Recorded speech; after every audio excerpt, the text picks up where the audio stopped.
అటువంటి సమయంలోకి వచ్చి ఉన్నాము. ఈరోజు మనకి వాక్య సందేశాన్ని నాగలింగేష్ పాస్టర్ గారు అందజేస్తారు. సమయాన్ని పాస్టర్ గారికి ఇద్దాము. నాగలింగేష్ పాస్టర్ గారు, వందనాలండి. 6:10 వరకు మీకు సమయం ఉంటుంది. వాక్య సందేశాన్ని అందజేయవలసిందిగా ఆహ్వానము.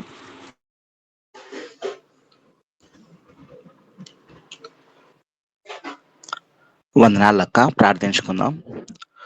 పరిశుద్ధుడ, ప్రేమయుడ, దయగల తండ్రి, నాయన నామనకు వందనాలు. ప్రేమించిన ఉదయకాల ప్రార్థన బట్టి కృతజ్ఞతలు. నాయన మీరు మాట్లాడండి. వినగల చెవులను, గ్రహింపగల హృదయాలను మీరు మాకు ఇవ్వండి.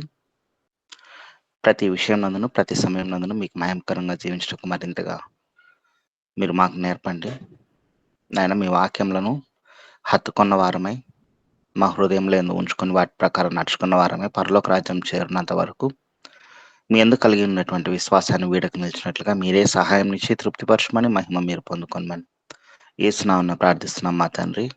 ఆమె మంచిది. నాకు ఈ అవకాశాన్ని ఇచ్చినటువంటి ధనరాజ్ పాస్టర్ గారికి, అలాగనే సహకరించినటువంటి డేవిరాధన్ గారికి క్రీస్తునామమున వందనాలు తెలియజేస్తున్నాను. ప్రియమైన దేవుని యందు పెద్దలారా, మీ అందరికీ ప్రభు పేరట వందనాలు. ఒక చిన్న ప్రార్థన మనవి. 2 వారాల క్రింద మా చిన్న అమ్మాయికి చికెన్ పాక్స్ వచ్చి ఉందని చెప్పాను కదా. ఆ అమ్మాయికి తగ్గిపోయింది. మళ్ళీ పెద్ద అమ్మాయికి వచ్చింది. అది తప్పదు, అంటే వస్తుంది కాబట్టి ఆ చికెన్ పాక్స్ని తట్టుకునేంత శక్తిని, బలాన్ని త్వరగా స్వస్థపరచబడేటట్లు ప్రార్థనలో జ్ఞాపకం చేసుకోగలరని ప్రభు పేరిట తెలియజేస్తున్నాను. వాక్యదానంలోకి వెళ్దాం.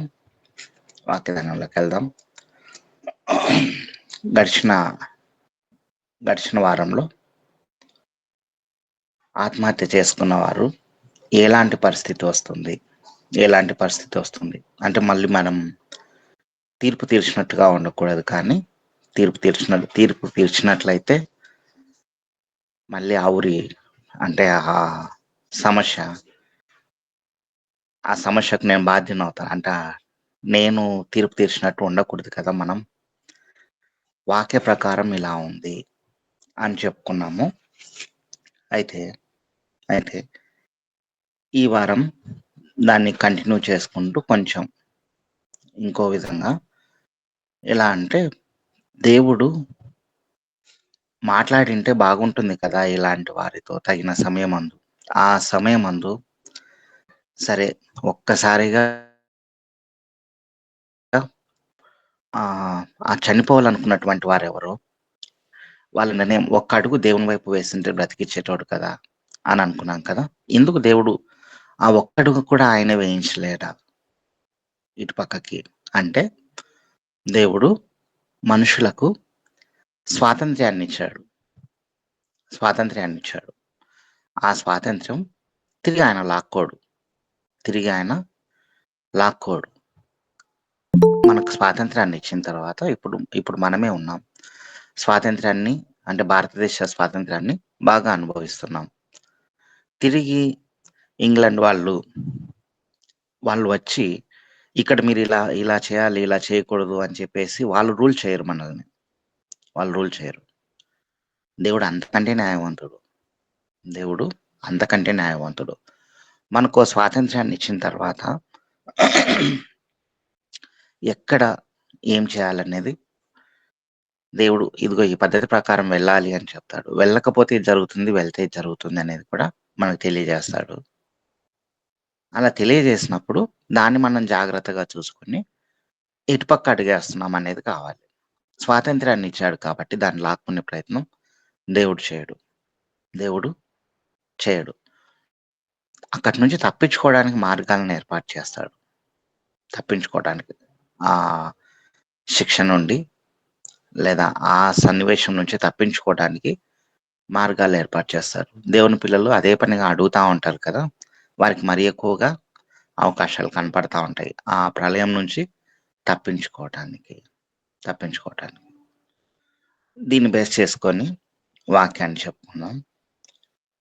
ఎలా అంటే అన్యులకు సైతం, దేవుని పిల్లలకైతే మందిర ద్వారాల దగ్గర అంటే మందిరం లోపల దేవుని వాక్యాల చేత పరలోక రాజ్యాన్ని మర్మాన్ని గురించిన ధ్యానం జరుగుతూ ఉండడం.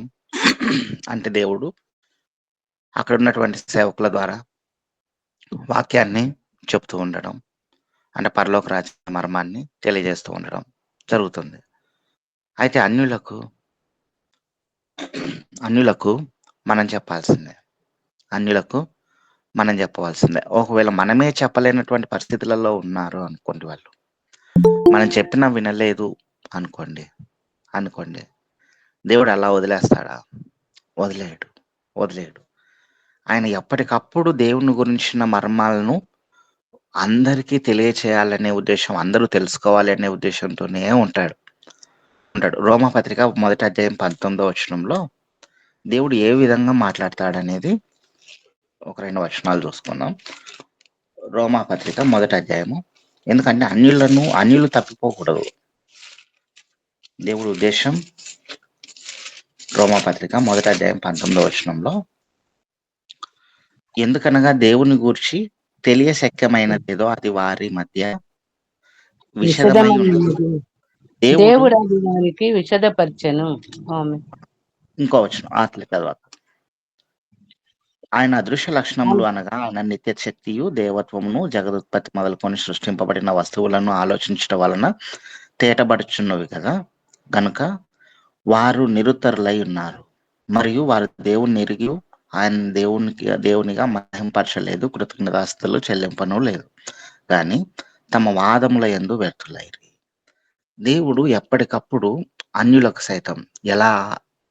సైతం ఎలా తెలుసుకోవాలంటే, ఆయన సృష్టించినటువంటి సృష్టి ఉంది కదా, దీన్ని చూసుకొని ఆయన ఇదిగో ఈ సృష్టి ఇంత అందంగా ఉంది అంటే దీన్ని సృష్టించినటువంటి ఒక అతను ఉన్నారు కదా అనేది వీళ్ళు తెలుసుకోవాలి. ఆయన ఎంత గొప్పవాడు అనేది తెలుసుకోవాలి. అయితే కొంతమంది ఇది తెలిసినా కూడా సృష్టిని సృష్టించినటువంటి సృష్టికర్త ఉన్నాడు అని తెలిసినా కూడా ఆ మనిషి ఎవరు, లేదా ఆయన ఎవరు, ఆ దేవుడు ఎవరు అనేది వెతకకుండా సృష్టిని పూజించడం మొదలుపెట్టారు. సృష్టినే గొప్ప వ్యక్తులుగా ఎలా అంటే 23వ వచనంలో ఉంటుంది చూడండి, వారు అక్షయుడగు దేవుని మహిమను క్షయమగు మనుషుల యొక్కయు పక్షుల యొక్కయు, అంటే మనుషులను, పక్షులను, చతుస్పాద జంతువులను, 4 పాదములు కలిగినటువంటి జంతువులను, పురుగులను ప్రతిమా స్వరూపముగా మార్చుకొనిరి.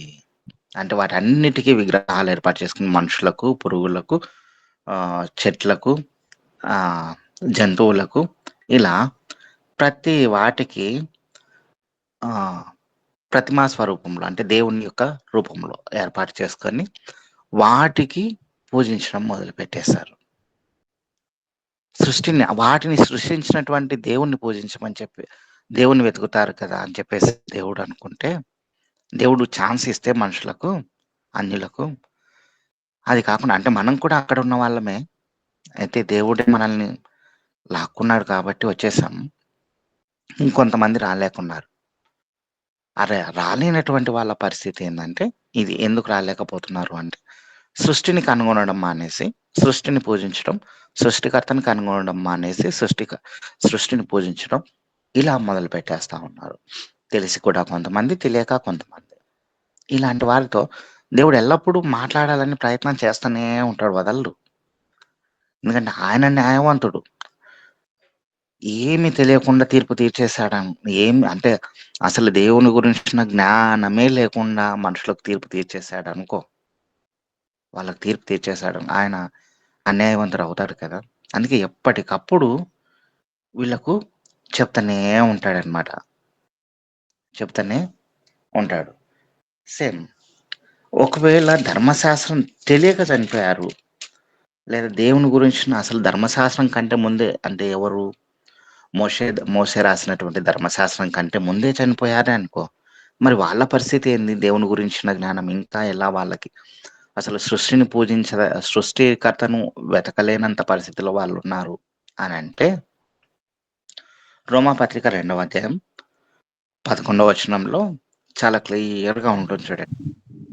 దేవునికి పక్షపాతం లేదు, ధర్మశాస్త్రం లేదు, పక్షపాతం ఆయనకు లేదు. ధర్మశాస్త్రం చెప్పక్క పాపము చేసిన వారందరూ ధర్మశాస్త్రము లేకయే నశించెదరు. ధర్మశాస్త్రము కలిగిన వారై పాపము చేసిన వారందరూ ధర్మశాస్త్రానుసారముగా తీర్పు నందుదురు. ఆమేన్. ఆ, దేవునికి పక్షపాతం లేదు. వీడు నావాడు అంటే నా బిడ్డ, నా మందిరానికి నడిచినవాడు అని చెప్పి వాడు నడవలేదు. ఈ పక్షపాతం ఉండదు. ఈ పక్షపాతం ఉండదు. ఎప్పుడు? ధర్మశాస్త్రం రాకముందు. ధర్మశాస్త్రం రాకముందు పక్షపాతం లేకుండా ఎలా తీర్పు తీరుస్తున్నాడు అంటే, ధర్మశాస్త్రం లేక పాపం చేసిన వారందరూ ధర్మశాస్త్రం లేక ఏ నశించదు. అంటే ధర్మశాస్త్రం కంటే ముందు ఎలా నశించదు అంటే ధర్మశాస్త్రం లేకుండానే ఎలా నడుచుకుంటారు అప్పుడు? మనసు చెప్పిన దాని ప్రకారం. మనసు మంచి చెప్పిందా అంటే మన సాక్షి మంచిగా ఉందా, మన సాక్షిని బేస్ చేసుకొని ఉంటుంది. ఎందుకంటే అప్పటికి దేవుడు ఇంకా వీరికి పరిచయం కాలేదు కాబట్టి. తర్వాత ధర్మశాస్త్రం కలిగిన వారే పాపం చేసిన వారందరూ ధర్మశాస్త్రంగా తీర్పు నందుదురు. తర్వాత ధర్మశాస్త్రం పరిచయం అయింది కదా, ఆ దినాల్లో ధర్మశాస్త్రాన్ని బేస్ చేసుకొని తీర్పు పొందుతారు. ఆ తర్వాత ధర్మశాస్త్రం వినువారు దేవుని దృష్టికి నీతిమంతులు కారు, కానీ ధర్మశాస్త్రమును అనుసరించి ప్రవర్తించే వారిని నీతిమంతులుగా ఎంచబడతారు. ఆ తర్వాత 16వ వచనానికి వస్తే, దేవుడు ఈ సువార్త ప్రకారం యేసుక్రీస్తు ద్వారా మనలను, ఇక మనము యేసుక్రీస్తు ద్వారా, యేసుక్రీస్తు ప్రభుల వారి యొక్క ఆ జ్ఞానం అస్సలే తెలియనటువంటి వారు అనుకో, ధర్మశాస్త్ర ప్రకారం. ధర్మశాస్త్రం గురించి అస్సలే తెలియలేదు అంటే మనసు ప్రకారం. ఎందుకంటే ఎప్పటికప్పుడు దేవుడు మాత్రం మనుషులను విడిచిపెట్టాలని లేడు. విడిచిపెట్టాలని లేడు. ఎప్పటికప్పుడు పట్టుకోవాలి, వీళ్ళకి నా గురించి తెలియజేయాలి. సృష్టిని ముందు పెట్టాడు, ధర్మశాస్త్రాన్ని పెట్టాడు. ధర్మశాస్త్రం లేకుండా మనసును కూడా చూస్తాను నాయన అని చెప్పేశాడు. ఇదంతా కాదు, ఇంకా మీరు ఇలా అయితే వినటం లేదు అని చెప్పేసి ఆయన కుమారుణ్ణే మన ఎదురుగా పెట్టాడు. ఈ విషయాల గురించి తెలుసుకోవడానికి మనుషులకు ఎప్పటికప్పుడు దేవుడు తెలియజేస్తానే వస్తున్నాడు అని చెప్పుకుంటూ వచ్చాం కదా. ప్రతి మనిషికి తెలియజేస్తానే వచ్చాడు. ఎలా చెప్పగలము అంటే, నోవహు పడవ గురించి ఓ మాట చెప్పుకున్నాం. నోవహు కాలంలో మనుషులంతా ఎలా ఉన్నారు అంటే, ఇది ఆల్రెడీ మనకు తెలిసిన విషయమే. నోవహు కాలంలో మనకందరికీ తెలిసినటువంటి విషయమే. మత్తయి సువార్త 24:37 అక్కడ క్లియర్గా ఉంటుంది. నోవహు దినాల్లో జనాలు తినుచు త్రాగుచు పెండ్లికిచ్చుచు పెండ్లాడుచు ఇలా ఉన్నారు అని చెప్పేసి. ఇప్పుడు ఎలా ఉందో పరిస్థితి, ప్రజెంట్ పరిస్థితి, మనుషులు ఏం చేస్తా ఉన్నారు? తింటా ఉన్నారు, తాగుతా ఉన్నారు, పెళ్లికి ఇస్తా ఉన్నారు, పెళ్లి చేసుకుంటా ఉన్నారు. అసలు నిజానికి సృష్టికర్తను కూర్చున్న జ్ఞానాన్నే అంటే వెతకడం మానేసిన జనాంగం చాలా మంది ఉన్నారు. సేమ్ ఇలాంటి జనాంగమే అప్పుడు ఉన్నారు నోవహు కాలంలో. ఉన్నారు. ఇప్పుడు ఇలాంటి పరిస్థితి ఇప్పుడు నోవహు దినాలప్పుడు ఆదికాండం 6వ అధ్యాయము చేయండి. ఆదికాండం 6వ అధ్యాయము 9వ వచనంలో, నోవహు వంశావళి ఇదే. నోవహు నీతిపరుడును తన తరంలో నిందారహితుడునై ఉండెను. నోవహు దేవుని కూడా నడిచినవాడు. తండ్రి అయినటువంటి దేవుడు ఆకాశం నుండి నోవహు, ఇదిగో భూలోకం అంతా చెడిపోయింది, నేను నిన్ను ఎంచుకుంటున్నాను. 12వ వచనంలో మాట్లాడతాడు చూడండి. దేవుడు నోవహుతో, సమస్త శరీరుల మూలముగా భూమి బలాత్కారంతో నిండి ఉన్నది కనుక నా సన్నిధిని వారి అంతం వచ్చి వారిని భూమితో కూడా నాశనం చేతును.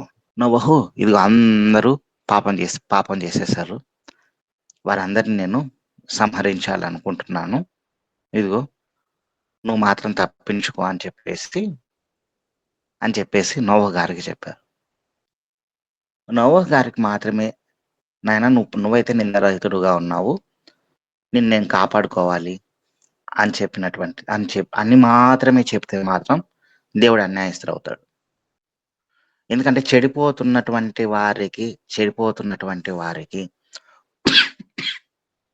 నోవహు గారికి కాకుండా, నోవహు పక్కన ఇక్కడ జలప్రలయంలో చనిపోతా ఉన్నారు చూడండి మనుషులు, వాళ్ళందరితో కూడా దేవుడు మాట్లాడాలి.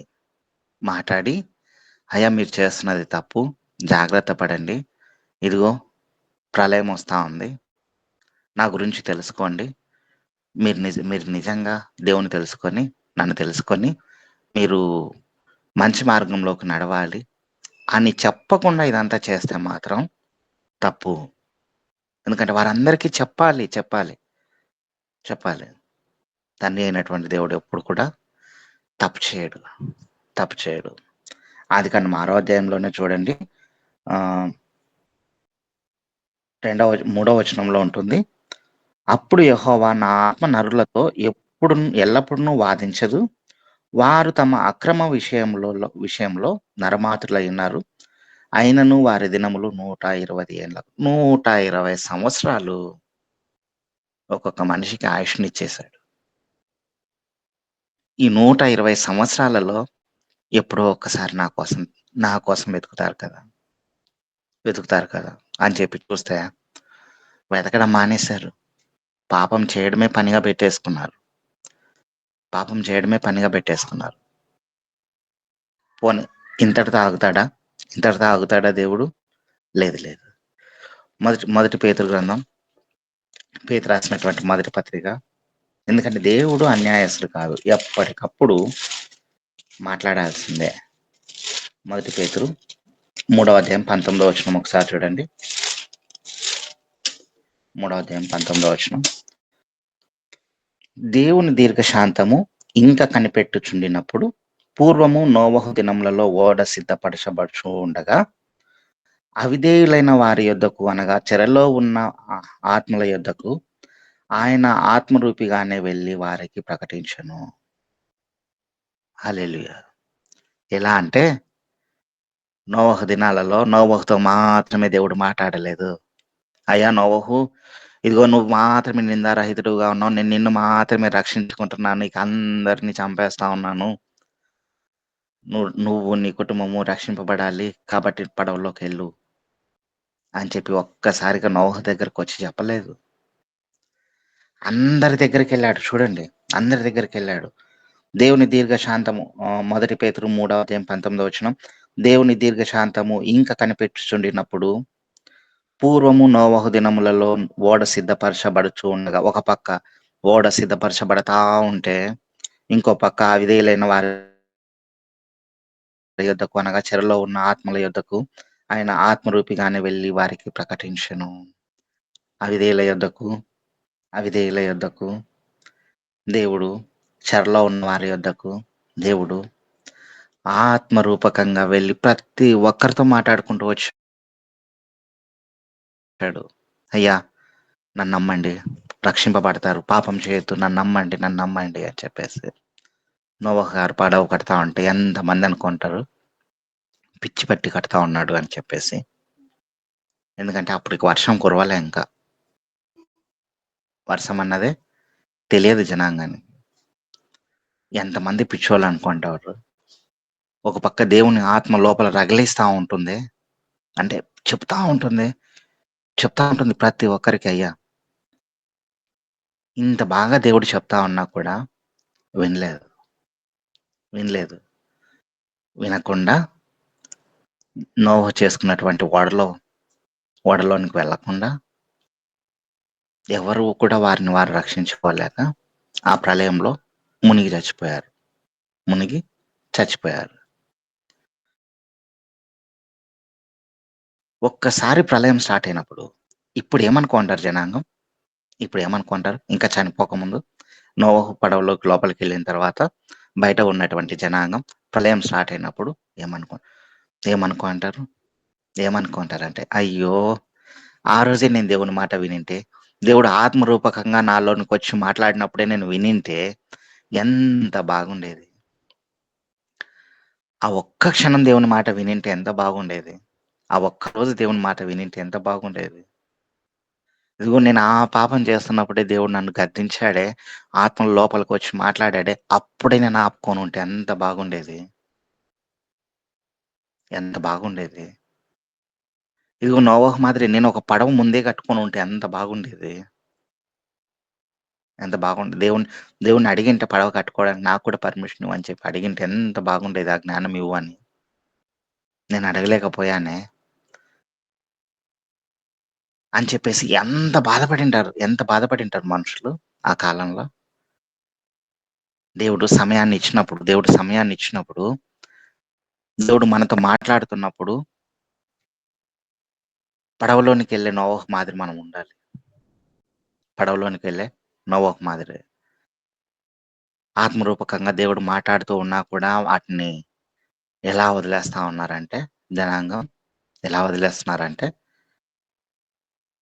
మొదటి కొరింథీ గ్రంథం 2వ అధ్యాయం 14వ వచనం ఒకసారి చూడండి. మొదటి కొరింథీ గ్రంథం 2వ అధ్యాయం 14వ వచనం.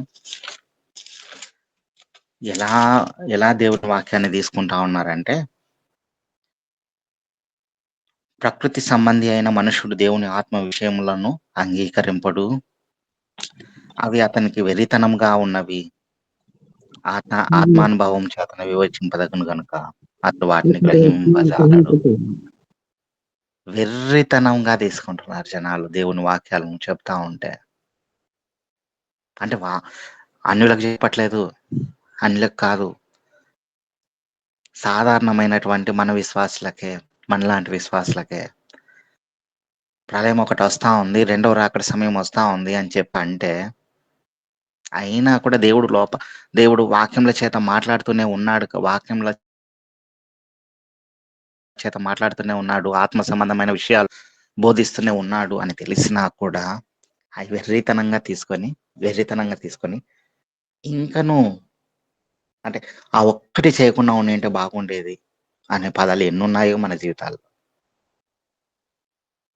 ఎన్నున్నాయో. నోవహు ప్రళయం ముందు జనాంగం అంతా అట్లా అనుకున్న వాళ్ళే.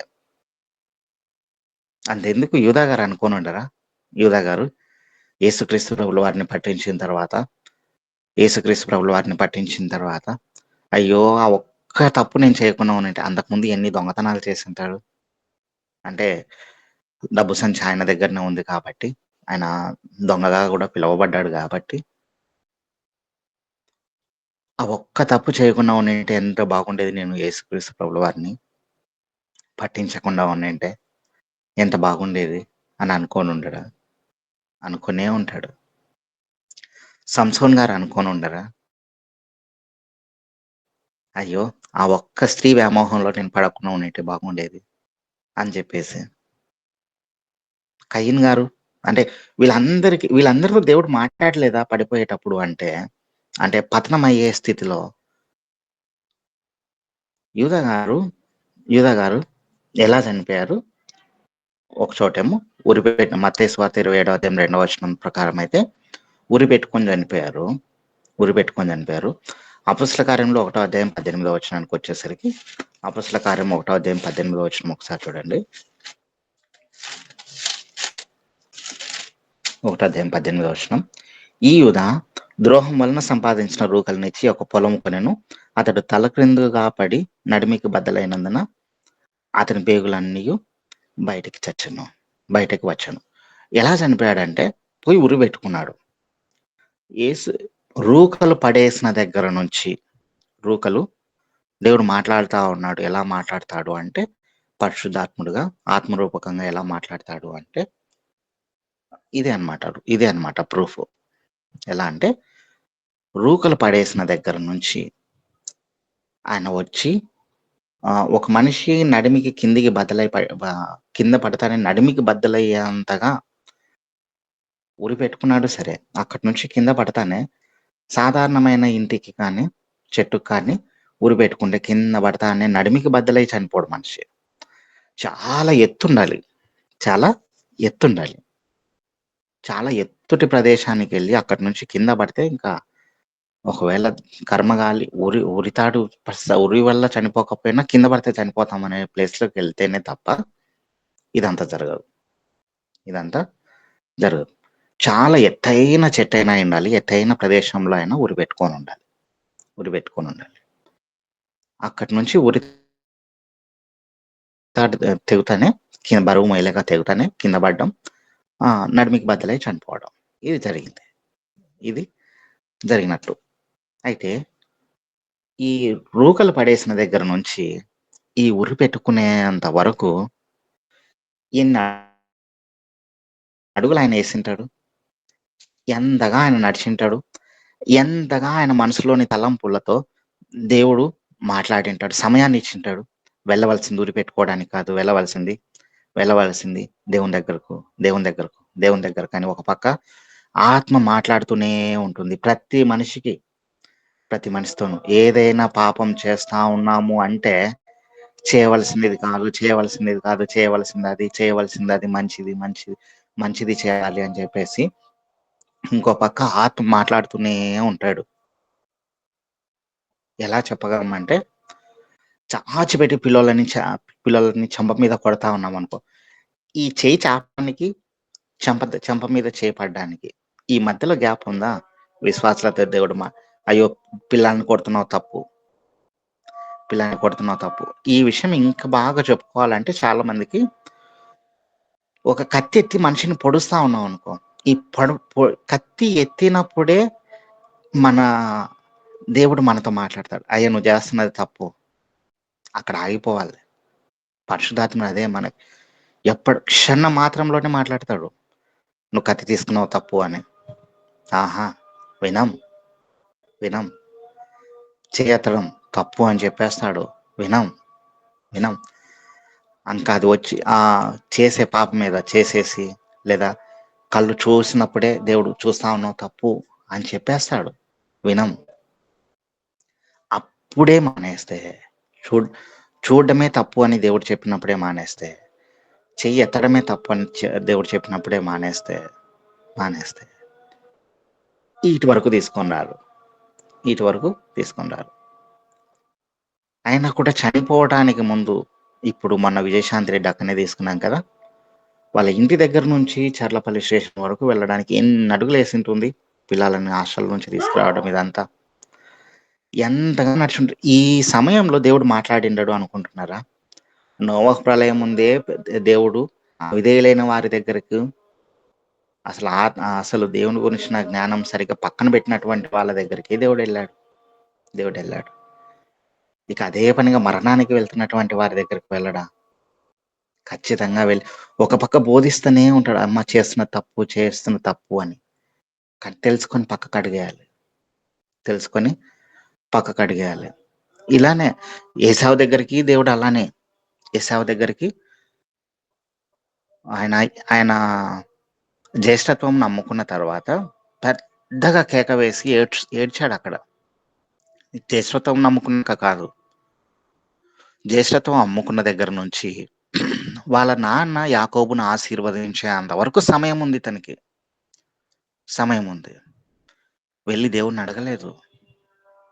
ఈ సమయం అంతా తోసిపుచ్చుకుంటూ వచ్చాడు. ఎందుకు? వెర్రితనంగా దేవుణ్ణి ఆశీర్వాదాన్ని తీసుకుంటే ఇలానే ఉంటుంది. వెర్రితనంగా తీసుకోకూడదు దేవుని ఆశీర్వాదాన్ని. చాలా జాగ్రత్తగా తీసుకోవాలి. అది దేవుని శక్తి కదా ఇది అనే విధంగా తీసుకోవాలి. అలా తీసుకోకుండా వెర్రితనంగా తీసుకుంటే మాత్రం ఇదిగో ఇలా తయారవుతాం. దేవుని శక్తిగానే తీసుకోవాలి. దేవుడు మాట్లాడుతూ ఉన్నాడు అంటే దాన్ని జాగ్రత్తగా తీసుకోవాలి. అలా తీసుకోకుండా పక్కకి వెళ్ళిపోతాం చూడు. ఎందుకంటే దేవుని గురించిన మర్మాన్ని ఒక్కసారి దేవుడు మాట్లాడితే దాన్ని ఎవరు వెరితనంగా తీసుకుంటున్నారో, ఎవరు దేవుని శక్తిగా తీసుకుంటా ఉన్నారంటే ఒక చిన్న సన్నివేశం చెప్తాడు చూడండి. లూకాసు వార్త 17వ అధ్యాయము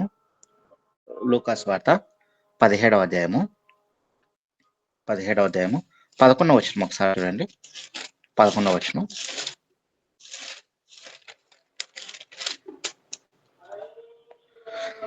ఆయన యెరూషలేమునకు ప్రయాణమైపోవచ్చు సమరయ గల్లేయుల మధ్యగా వెళ్ళుచుండెను. ఆయన ఒక గ్రామంలోనికి వెళ్ళుచుండగా 10 మంది కుష్ఠరోగులు ఆయనకు ఎదురుగా వచ్చి దూరంన నిలిచి, యేసు ప్రభువా మమ్ము కరుణించమని కేకలు వేసిరి. ఆయన వారిని చూచి, మీరు వెళ్ళి మిమ్మును యాజకులకు కనపరుచుకొనుడి. 10 మంది కుష్ఠరోగులు యేసుక్రీస్తు ప్రభుల వారిని దూరం నుంచి, అయ్యా యేసు ప్రభువా మమ్మల్ని కరుణించు అని చెప్పేసి గట్టిగా అడుగుతానే యేసుక్రీస్తు ప్రభుల వారు అక్కడ చూసి ఒక్కటే మాట, మీరు వెళ్ళి మీ శరీరాలను యాజకులకు కనపరుచుకోపోండి అని చెప్పి అంటానే దారిన వెళ్తా ఉన్నారు. 10 మంది స్వస్థపరచబడ్డారు. 10 మంది స్వస్థపరచబడితే 17వ వచనం చూడండి, 16వ వచనం, 15 గొప్ప శబ్దంతో 15వ వచనం అక్క. వారిలో అందుకు ఒకడు తన యేసు అక్క 17వ అధ్యాయం 15వ వచనం. వారిలో ఒకడు తనకు స్వస్థత కలుగుట చూచి గొప్ప శబ్దంతో దేవుని మహింపపరచుచు తిరిగి వచ్చి ఆయనకు కృతజ్ఞతాస్తుతులు చెల్లించుచు ఆయన పాదముల యొద్ద సాగిలపడెను. వాడు సమరయుడు. 10 మంది స్వస్థపరచబడితే అందులో 9 మంది దేవుని తెలిసినటువంటి యూదులు ఉంటే, ఒకడు మాత్రం సమరయుడు ఉంటే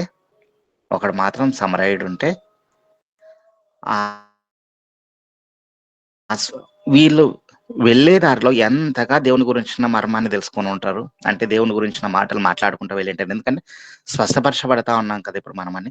వెళ్ళే దారిలోనే 10 మంది స్వస్థపరచబడ్డారు. ఒక్కడు మాత్రం అన్యుడు ఉన్నాడు. ఆ అన్యుడు మాత్రం ఎగిరి గంతలేశాడు గొప్ప శబ్దంతో. ఆయన కూడా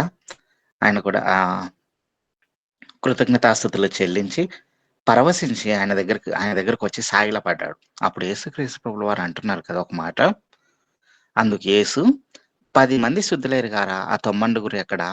ఈ అన్యుడు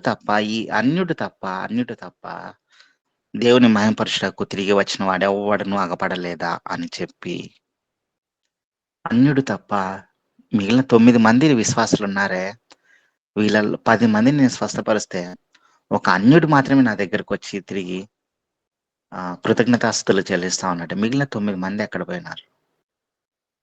మిగిలిన 9 మంది దేవుని గురించిన జ్ఞానము, దేవుడు ఆత్మ ద్వారా మాట్లాడుతూ ఉంటే వెర్రితనంగా తీసుకుంటున్నటువంటి జనాంగాలు ఎక్కడున్నారంటే విశ్వాసులలోనే ఉన్నారు. అన్యులు జాగ్రత్త కలిగి తిరిగి వచ్చి దేవుని మహింపరుస్తా ఉన్నారు. కానీ విశ్వాసులు మాత్రం పక్కకి వెళ్ళి అది ఏంటంటే దేవుని శక్తి అంటే తక్కువైపోతా ఉంది కావాలి, వెరితనంగా తీసుకుంటా ఉన్నారు కావాలి.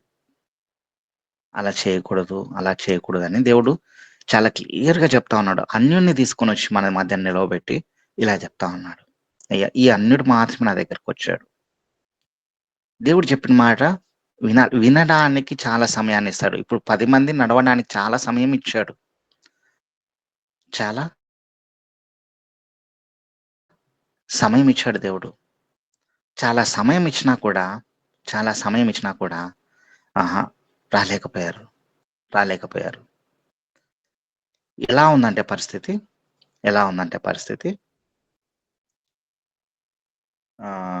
ఆదికాండం దగ్గరికి వెళ్తే ఆదికాండము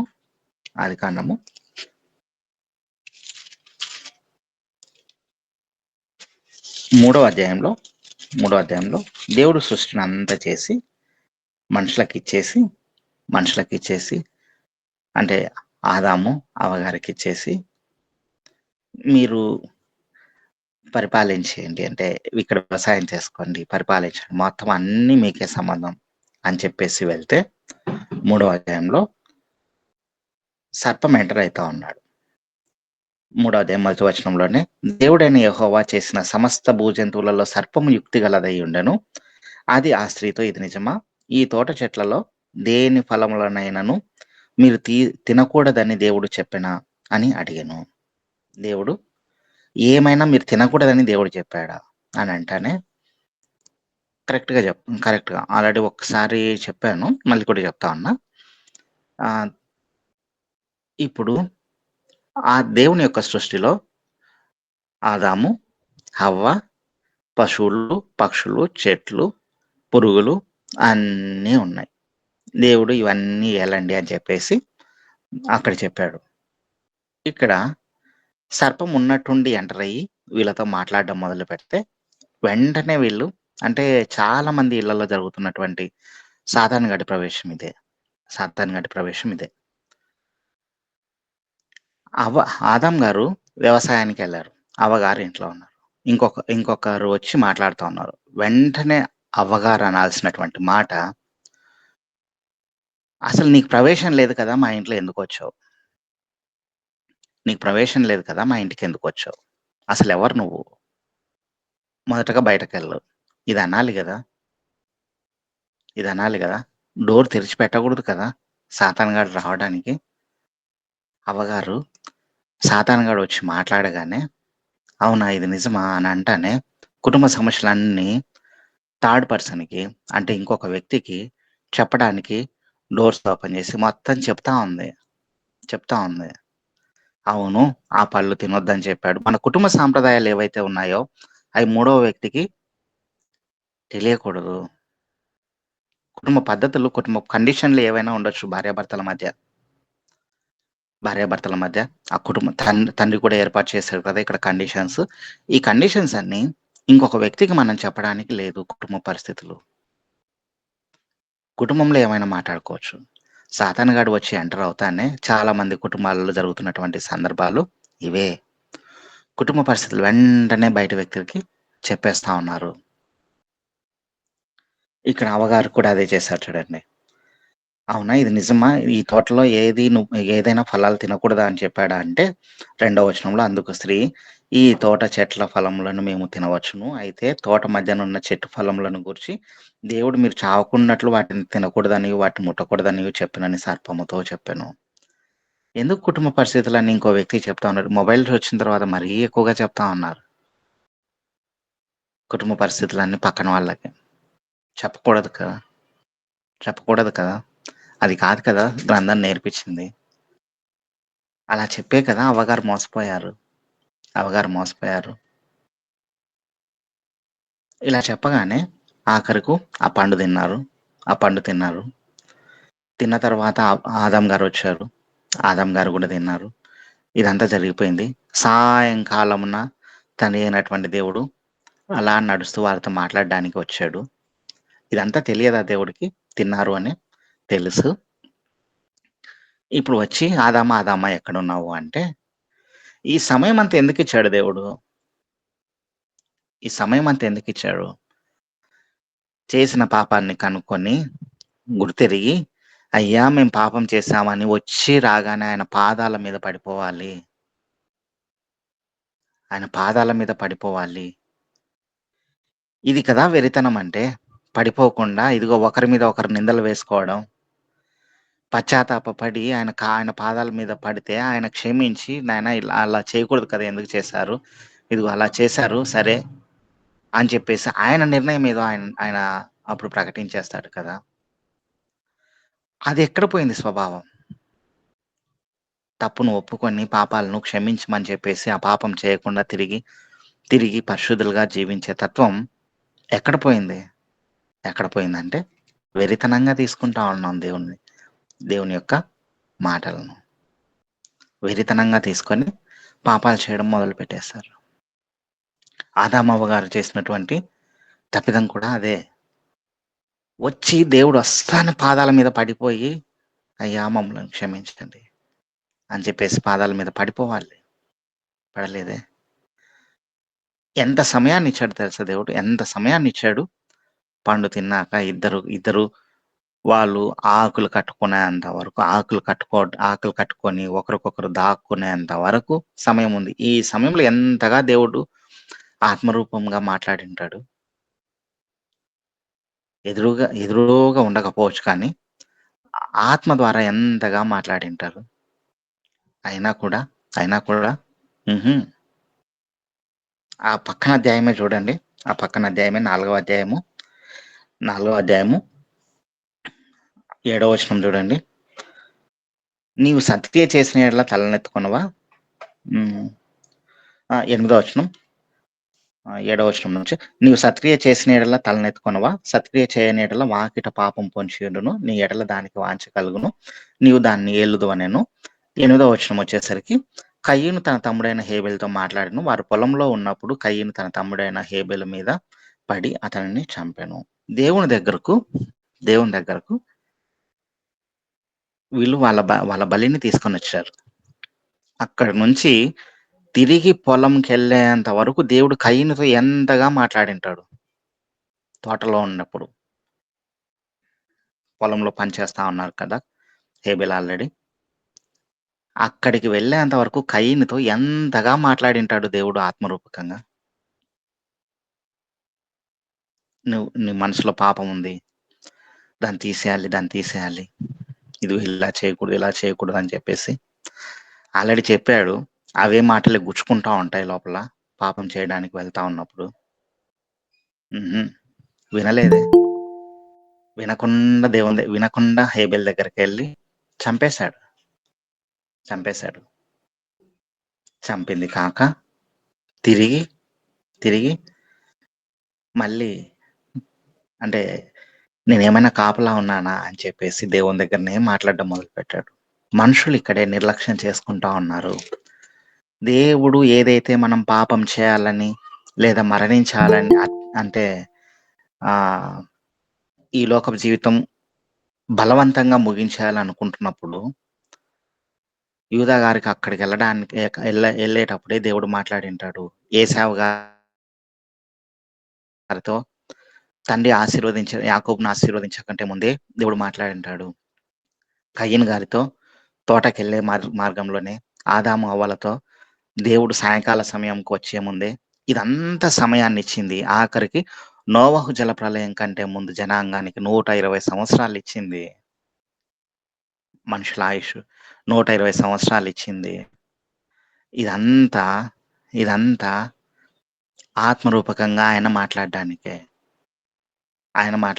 ఆ మాటలు విని జాగ్రత్త కలిగిన వారమై దేవుని యొక్క మహిమను మాత్రమే వెతుకుతూ పరలోక రాజ్యానికి చేరడమే ఆయన కోరుకున్నది. అలా కాకుండా మన సొంత నిర్ణయం తీసుకున్నామంటే, దేవుని యొక్క శక్తిని వెర్రితనంగా తీసుకున్నామంటే పరలోకంలో ఉండలేం, నరకంలో ఉంటాం. జాగ్రత్త కలిగి ఉండాలని ప్రభు పేరట హెచ్చరిస్తూ కొద్ది మాటలు దేవుడు దీవించును గాక. ఆమేన్. ఆమేన్. ఎంత ఆశ్చర్యకరుడోయన్నా, ఎంచలేమో మయేసన్నను, ఎంత పాపినైనను యేసన్నా వింతగాను రక్షించునన్నా. ఆశ్చర్యకరుడు, పక్షపాతి కానివాడు, దేవుడు అన్యాయస్తుడు కాదు. తడువులాడి నరులు నన్ను తెలుసుకుందురేమోనని తన ఉనికిని యుగాలుగా తరములన్నిటిలోనూ నిలుపుకునే దేవుడు ఇకనైనాను మారుతారని, ఏనాటికైనా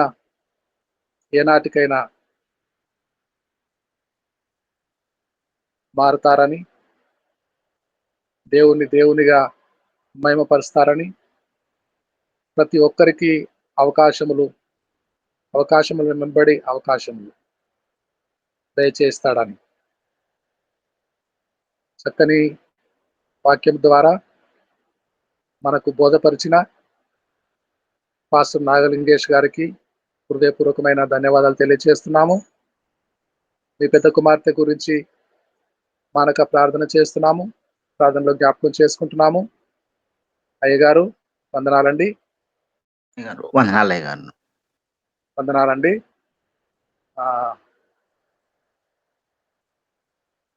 ఫ్రైడే గారు ఒక మాట ప్రార్థన చేయగలరా? ఫ్రైడే గారు. సర్వశక్తి కలిగిన మహోన్నతుడా మీకు స్తోత్రములు చెల్లించుకొనుచున్నాము నాయన. సజీవుడు అయిన మా దేవుడు తండ్రి, సజీవమైన మీ మాటలను ఈ వేకువజామున మాకు వినిపింపచేసిన మా దేవ మీకు స్తోత్రములు. యథార్థవంతుడవు, నీతిమంతుడవు, న్యాయవంతుడవు, శక్తివంతుడవు, పక్షపాతము లేని దేవుడవు. మా పట్ల మీ యొక్క ఆదరణను, కనికరమును, వాత్సల్యమును నిన్న నేడు నిత్యము నిరంతరము ఏకరీతిగా కనపరచుచు మమ్మలను మీ సొత్తైన ప్రజగా చేసుకుని రక్షించుట కొరకు నేటి మీ దినమందు మరి ఒక పర్యాయము ప్రభా మీ దీన సేవకుని ఉపయోగించుకుని మమ్మలను ప్రోత్సహించి మమ్మలను హెచ్చరించిన మా దేవ మీకు స్తోత్రములు చెల్లించుకుంటున్నాం. మీ ప్రభా వాక్య పరిచర్య చేసిన మీ దీన సేవకుని దీవించండి ప్రభా. అతని కుటుంబమును అతని బిడ్డలను మీ చేతులకు అప్పగించుకొనిచున్నాం తండ్రి. ఈ యొక్క యేసు వైపు చూచే కార్యక్రమం నడిపించున్న అధినేతలను మీ చేతులకు అప్పగించుకొనిచున్నాం. ఈ ప్రాతకాల సమయం ముందు ఈ కూడికలో పాల్గొన్న ప్రతి వారిని మీ చేతులకు అప్పగించుకొని ఉన్నాం తండ్రి. ప్రతి ఒక్కరూ ప్రభు ఆత్మతో సత్యముతో మిమ్మల్ని ఆరాధించుట కొరకు భయముతో భక్తితో మీ పాదముల చెంత చేరి ఉన్నారు. మీ యొక్క నామమును గణపరిచిన ప్రతి ఒక్కరిని ప్రభా మీరు చూచి ఉన్నారు గనక ఈ దినాశీర్వాదములు మెండుగా కుమ్మరింప చేసి కాచి కాపాడి మీ చిత్తమైతే మీరు అక్కడ ఆలస్యమైతే రేపటి దినమంది ఇటు విధముగా మీ పాదముల చెంత చేరి మిమ్మల్ని గణపరిచే భాగ్యం మాకు దయచేయమని, ఈ దినాశీర్వాదములు మెండుగా కుమ్మరింప చేయమని, ఈ దినమందు మా ద్వారా ఇతరులకు ఎటువంటి కష్టము కానీ నష్టము కానీ వాటిల్లకుండా మా ప్రవర్తన అంతటిపై మీ ఆధిపత్యం ఉంచి మమ్మల్ని నడిపించమని, మీరే మహిమ పొందమని నజరేయుడైన యేసుక్రీస్తు వారి అతి శ్రేష్టమైన నామమున ప్రార్థన అడిగి వేడుకొంచున్నాం పరమ తండ్రి. ఆమేన్. ఆమేన్ ఆమేన్.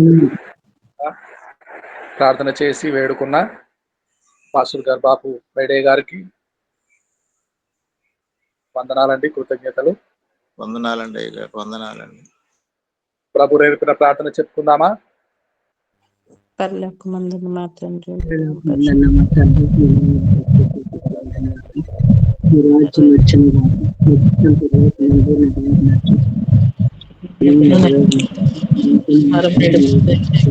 మరణస్తులను మేము క్షమించే ప్రకారము కీడు నుండి తప్పించు నిరంతరము నీవే ఉన్నవి తండ్రి. ఆమేన్ ఆమేన్. చక్కని వాక్యం ద్వారా మనలను ఆదరించిన బలపరిచిన పాస్టర్ నాగలింగేష్ గారు డోన్ నుండి ఆశీర్వాదం విడుదల చేస్తారు. మన పరమ తండ్రి అయిన దేవుని యొక్క కృపయు, ఆయన కుమారుడైన యేసుక్రీస్తు వారి యొక్క ప్రేమయు, పరిశుద్ధాత్మని యొక్క అన్యోన్య సహవాసం ఇప్పుడు కూడిన మనకును మన కుటుంబములకును మన సంఘమునకును ఇప్పుడును ఎల్లప్పుడూ సదాకాలం తోడేయండి నడిపించును గాక. ఆమేన్. వందనాలు. అందరికీ అందరికీ వందనాలండి. Praise Lord. దేవుని కృప వల్ల తెలుగు సెషన్ జయకరంగా ముగిసింది. ఇప్పుడు హిందీ సభ ప్రారంభించుకుందాము. आइए हमारे बीच में पास्टर विश्वनाथ प्रसाद जी तैयार खड़े हैं, हमारा नेतृत्व करेंगे वो, ताकि हम हिंदी सभा आरंभ करने जाएंगे। पास्टर विश्वनाथ प्रसाद जी, आपका स्वागत है।